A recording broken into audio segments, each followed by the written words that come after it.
want to elaborate a little bit more on the psoas, what it does and how that stretch helps. So here the psoas is crossing the waistline. It goes basically from your belly button to your upper groin, like your upper inner thigh area. Okay, its main responsibility is hip flexion, right? So it's pulling you forward this way. So if you sit down for any, working, like me, I'm a student, a lot of driving, all that stuff, that psoas is shrinking down really tight. So the stretch I'm going to be showing here is how to actually apply hip extension into that area, so that way the psoas will open up. Okay, Sherry's here laying down. I'm going to ask her to scoot a little over to the edge here.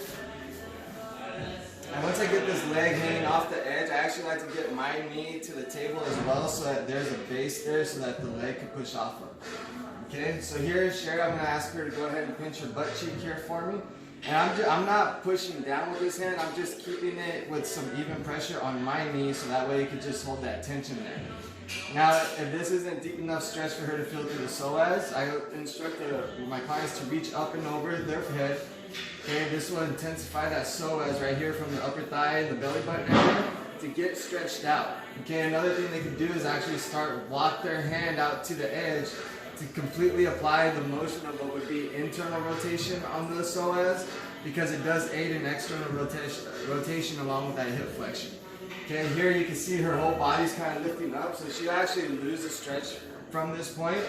But this is a conversation that you can look at and know that the obliques or lats, something in this area is going to be too tight to prevent her from allowing the hip to stay level while she actually crosses over. So when this happens, I'll tell them just to bring the arm right back up, make sure the glutes pinching still, and just enjoy that stretch for a bit, have them kind of wiggle their waist, their hips, however they want to help put some additional tension into that psoas stretch. So there you go, guys, give that a try. Find yourself a partner, hang your leg off your couch, your bed, whatever you can get that angle with.